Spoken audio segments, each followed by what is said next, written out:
Bueno, vamos a seguir con el tema de Betelgeuse. Dijimos que íbamos a acabar de explicar. Bueno, ¿qué tenemos? Tenemos, como dije en el vídeo anterior, que Betelgeuse no es una gigante roja. O sea, nosotros vemos una cosa lo que ven nuestros ojos y otra es la realidad. No es una gigante roja y nunca fue una gigante roja, ¿vale? Es una estrella normal, que resulta que la vemos roja porque está en una expansión, ¿de acuerdo? Que es similar a la nuestra, ¿de acuerdo? Y esa expansión, podemos llegar hasta saber la magnitud de la expansión, ¿de acuerdo? ¿Cómo llegué yo a esta conclusión? Pues no creyéndome lo que me decían. O sea, a mí siempre me dijeron que, sí, bueno, los científicos, ¿qué dicen? Dicen que es una estrella que es más fría, wow, es más fría esa estrella porque, y por eso la vemos roja, porque es más fría, entonces está muriendo ya, se está gastando el combustible, está quemando otra cosa. Unas explicaciones que parecen lógicas, pero no son reales. Entonces, una de las cosas que utilizan para hacer la medición esta de que se está enfriando, es roja y tal, es una cosa que se llama el óxido de titanio, ¿vale? El óxido de titanio es una molécula, ¿vale? Que tiene un espectro de expansión. Perdón, espectro de expansión. Tiene un espectro, ¿vale? Un espectro que yo lo puedo agarrar en el laboratorio y mirar cómo está el espectro, en qué longitud de onda absorbe, ¿de acuerdo? Bueno, por lo mismo que ocurre en el laboratorio, cuando yo meto una muestra de óxido de titanio y le hago un espectro y miro dónde absorbe, pues lo mismo ocurre en la estrella, técnicamente hablando, ¿vale? Pero hay algo muy raro, que es lo siguiente. El óxido de titanio no solamente tiene un pico, o sea, el óxido de titanio es un espectro, o sea, yo empiezo a medir cómo absorbe y miro que absorbe menos, que absorbe más, entonces me queda un espectro así, ¿vale? Y con diferentes, no sé cómo es el espectro, porque ni siquiera lo miré. Lo que me interesó en este caso fue más bien los picos del espectro, ¿vale? Los picos del espectro son los lugares donde digamos que absorbe más, o sea, a no sé cuántos nanómetros absorbe tanto, a no sé cuántos nanómetros absorbe tanto y así, ¿de acuerdo? Y ahí está el chip de la cuestión, ¿vale?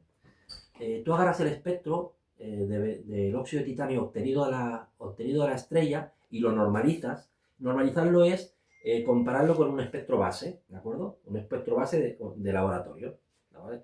Y ajustarlo el espectro base de laboratorio al espectro que tengo, ¿de acuerdo?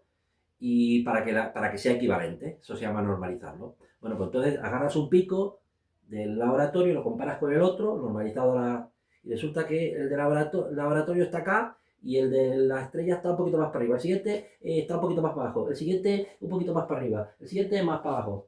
Y así. Claro, eso tiene lógica, podría ser así, porque no tiene por qué. Como hay más cosas, no solamente está el óxido de titanio, es normal que hay otras cosas que me modifiquen el espectro y me lo varíen, ¿vale? Y entonces es lógico. Y lo que básicamente en la astronomía se utilizan los picos. Se utilizan los picos especialmente poderosos para poder saber lo que hay, ¿de acuerdo? Ahí está el problema. ¿Y por qué no podía ser otra cosa?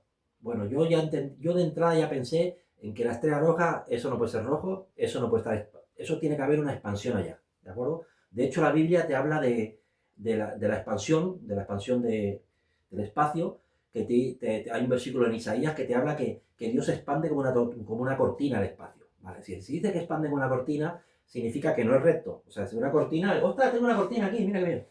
¿Cómo se expande una cortina? Yo tengo la cortina cerrada, ¿vale? Y la empiezo a abrir. Si yo empiezo a abrir la cortina, ¿qué vamos a ver?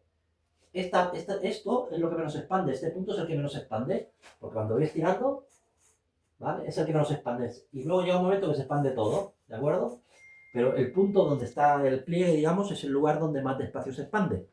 Bueno, pues como yo tengo ese efecto que es un efecto que en realidad sería un sinusoidal, eso me hace generar que la expansión que yo tengo sobre la estrella no sea continua. El brillo de la estrella sigue un patrón tipo cortina sinusoidal.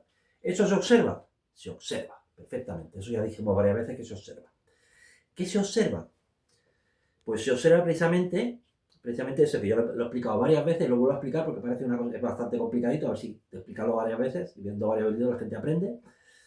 Entonces, esa expansión me da una variación de brillo que es armónica, es sinusoidal, o sea, ahora la estrella la estoy mirando y brilla más. Uy, aquí un rato va subiendo, la expansión, al ser más grande la expansión, resulta que va, a cuanto más grande es dentro del, es más grande la expansión, resulta que el brillo que yo veo es más pequeño, ¿vale? Y cuando es muy pequeña la expansión, el brillo es más grande, ¿de acuerdo? Por eso tenemos eso. Y eso tenemos datos de hace 100 años. De Betelgeuse tenemos aproximadamente datos de 100 años de antigüedad, ¿vale? Y con esos 100 años de antigüedad se pueden sacar muchos datos, pues sobre todo con los últimos espectros, ¿vale? ¿Qué sacamos? Bueno, dijimos que era normalizado, bueno, pues si esto es así, yo en aquel momento no sabía el factor, digo, tiene que haber un factor multiplicado por el espectro, si se ha expandido, que en el origen, después de multiplicarlo por una... O sea, yo tengo algo que si lo multiplico por 1,4, tiene que dar el espectro este del óxido de titanio. Tiene que haber algo. Y tiene que ser algo que coincida, ¿vale? Entonces lo que hice fue buscar esas cosas. Pero claro, no encontré una sola molécula que coincida. Encontré 5 moléculas con los picos base, ¿vale? Pues resulta que cuando tú agarras las 5 moléculas que yo busqué, que los tengo por ahí, pues no en una publicación mía, resulta que yo esas 5 moléculas les sumo los espectros y las normalizo, ¿de acuerdo? Hago lo mismo que hice con la otra, y resulta que las diferencias que hay entre pico y pico no son tan grandes. En el caso del óxido de titanio tienes una coincidencia entre el espectro normalizado y el espectro, y el espectro que tú ves de la estrella de un 60% de equivalencia. Cuando tú agarras estas 5 moléculas, las normalizas, haces la suma y haces los cálculos, resulta que es del orden del 90% la similitud. Conclusión, ¿qué es más fácil? Una cosa que me cuadra un 90%, una cosa que me cuadra un 60%. Pues es lo que ocurre. Luego otra cosa más interesante es la siguiente.